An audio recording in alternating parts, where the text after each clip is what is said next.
Mga B, magtataas daw ng singilang Netflix, Spotify, YouTube Premium at iba pang digital service providers dahil sa bagong value-added tax. Buwis na naman!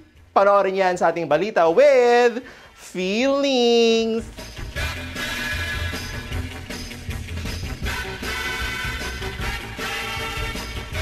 Remember ang pangako ng Department of Finance na di raw magkakaroon ng bagong tax sa ilalim ng Marcos Jr. administration? So, ano itong balitang may bagong buwis? At VAT na naman, sir? Talaga ba? Pinirmahan ni Pangulong Marcos Jr. ang Republic Act 12023 nitong October 2.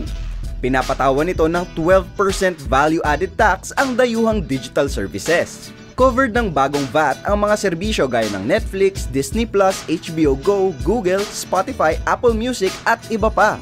Paano na mga K-drama ko? Kasama rin ang online shopping sites gaya ng Lazada, Shopee, Shein at Amazon. Paano na yung mga nasa cart ko? Halimbawa na lang sa Netflix users na nagbabayad ng 399 pesos a month, madadagdagan ang subscription fee nila ng halos 50 pesos kada buwan dahil sa 12% VAT. What? No! Dapat lang naman daw na binubuwisan ng mga dayuhang kumpanya, sabi ng grupong Computer Professionals Union o CPU. Pero, wag daw sa forma ng VAT kasi ipinapasa ang pagbabayad nito sa consumer sa pamamagitan ng mataas na subscription rate. Hindi rin yung kumpanya ang magbabayad.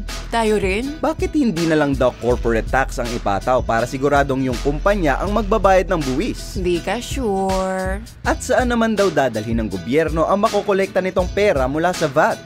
Idadagdag ba sa budget para sa serbisyong pampubliko? Lalong di ka sure. Anong say ng ating mga kababayan? Makatwiran ba? Hindi. Ang mahal-mahal na ng mga ganitong mga services, tas dadagdagan pa talaga. Ang mahal na nga ng mga bilihin ngayon, tas parang dadagdagan pa yan. But sa amin, bilang mga consumer, di ba pwedeng sa mga big businesses na nagpapatakbo niyan, grabe naman. Ang dami-dami ng buwis na binabayaran dyan na yung train law, ganyan. Meron pa yung iba't ibang mga excise tax. Dagdag konsumo sa namin budget.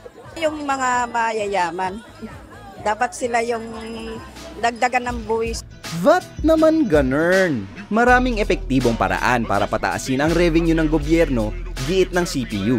Gaya na lamang ng mahusay na pangongolekta ng buwis sa mga korporasyon at mayayamang pamilya, paghahabol sa mga tax evader at pagsugpo sa korupsyon. Oops! Yan na lang daw dapat ang gawin at wag ang pabigat na VAT. O siya, hanggang sa susunod na balita with Feelings!